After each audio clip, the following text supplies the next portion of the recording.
మహాగణాధిపతయే నమః. శ్రీ గురుభ్యో నమః. శ్రీమాత్రే నమః. వెల్కమ్ టు ఎడ్ భక్తి ఛానల్.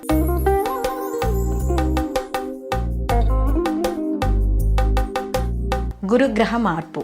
ఈ గురుగ్రహ మార్పు అనేది మనకి అక్టోబర్ 18 నుండి అలాగే డిసెంబర్ 5 మళ్ళీ ఆయన వక్రగతిని పట్టడం అనేది జరుగుతుంది. అయితే ఇప్పుడు గురువు మనకి అక్టోబర్ 18 ముందు వరకు కూడా ఈయన మిథున రాశి నుండి కర్కాటక రాశిలోకి వచ్చి మళ్ళీ కర్కాటక రాశి నుండి ఈయన మార్పు చెంది వక్రంలో వెళ్ళి మళ్ళీ యథాస్థితికి మనకి ఈ యొక్క మిథున రాశిలోకి రావడం అనేది జరుగుతుంది. అంటే ఇప్పుడు ఈ సంవత్సరం కానీ చూసుకుంటే ఇక్కడ ఈయన నవంబర్ 12 నుంచి మొత్తం మీద కానీ చూసుకుంటే మనకి మార్చి 11 వరకు 2026 వరకు కూడా ఈయన ఈ యొక్క పునర్వసు నక్షత్రంలో ఈయన సంచరించడం అనేది జరుగుతోంది.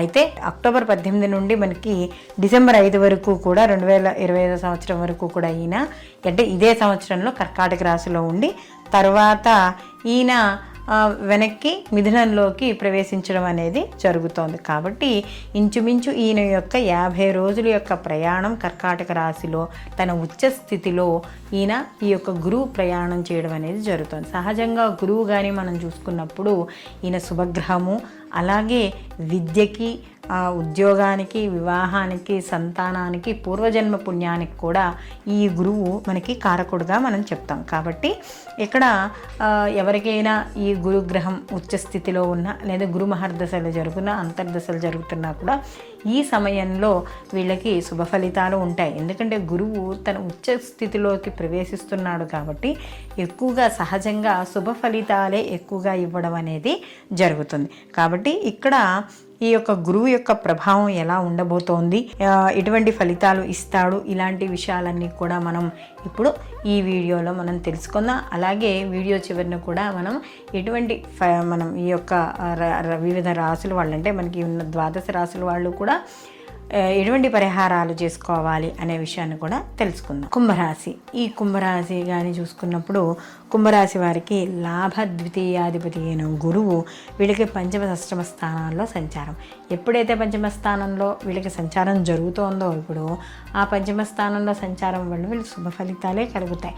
అందుకే షష్టమ స్థానంలో సంచారం చేయడం వల్ల వీళ్ళకి ఏమీ ఇబ్బంది ఏమి ఉండదు. ఎందుకంటే షష్టమ స్థానం కూడా వీళ్ళకి ఉచ్చక్షేత్రమే కాబట్టి అందులో ద్వితీయ లాభాధిపతి కాబట్టి ఖచ్చితంగా కుటుంబ వృద్ధి కోసం తోడ్పడడం అనేది జరుగుతుంది. కుటుంబ వృద్ధి కోసం మీరు చేసే కార్యక్రమాలు ఏవైతే ఉన్నాయో అవన్నీ కూడా మంచి సత్ఫలితాలను ఇవ్వడం అనేది జరుగుతుంది.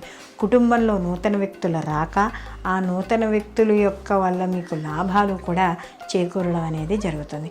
సమాజపరంగా మీరు మాట్లాడే మాటలు కానీ చేతలు కానీ అవన్నీ కూడా మీకు మంచి గుర్తింపుని, మీతో పాటు కుటుంబానికి కూడా మంచి గుర్తింపుని ఇవ్వడం అనేది జరుగుతుంది.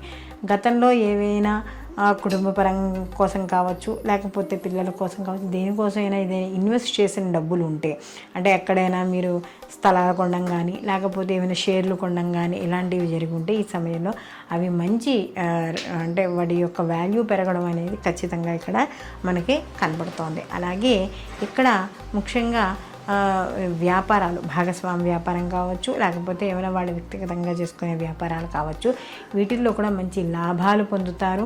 ఆ వ్యాపార విస్తరణ అనేది చేసుకుంటారు. వాటి మీద చేసే ఇన్వెస్ట్మెంట్లు ఇవన్నీ కూడా మంచి లాభాన్ని ఇవ్వడం అనేది జరుగుతుంది.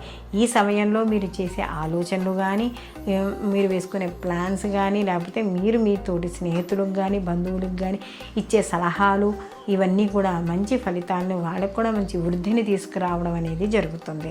అలాగే ఏవైనా ఏదో ఎదిగిపోతున్నారు అని చెప్పి ఎవరైతే బాధపడుతూ ఉండి మిమ్మల్ని కొంత ఇదివరకు ఇబ్బంది పెట్టారో వాళ్ళందరూ కూడా తెలుసుకుని మీ తప్పును తెలుసుకుని మీ దగ్గరికి రావడం అనేది జరుగుతుంది. అలాగే ముఖ్యంగా ఆరోగ్యపరంగా కూడా మంచి వృద్ధి కనబడుతుంది. అంటే ఆరోగ్యపరంగా ఏమైనా ఇబ్బందులు పడుతూ ఉంటే ఆ ఇబ్బందులు అనేవి తొలగి అంటే ఎక్కువగా తరచూ 10 సార్లు హాస్పిటల్కి వెళ్తూ ఉండేవాళ్ళు ఆ యొక్క ఏదైతే అది ఉందో అది తగ్గుతుందన్నమాట. ఎక్కువ సార్లు వెళ్ళడం అనేది ఖచ్చితంగా ఇక్కడ తగ్గడం అనేది ఉంటుంది.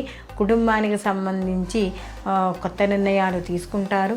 ఆ నిర్ణయాల్లో కూడా మంచి ఫలితాలను పొందడం అనేది జరుగుతుంది. మొత్తం మీద కుంభరాశి వాళ్ళకి ఈ యొక్క గురువు యొక్క మార్పు, ఉచ్చస్థితి ఇవన్నీ కూడా శుభ ఫలితాలను ఇవ్వడం అనేది జరుగుతుంది. కాబట్టి వీళ్ళు మరిన్ని మంచి ఫలితాలు పొందడానికి వీళ్ళు ఖచ్చితంగా ప్రతిరోజు కూడా శివాలయ దర్శనము, అలాగే శివనామ సంకీర్తన కానీ, నామ జపం కానీ, శివసహస్రనామం కానీ, శివ ఆరాధన ఎక్కువగా చేసుకుంటూ ఉండడం ద్వారా సత్ఫలితాలను పొందడం అనేది జరుగుతుంది.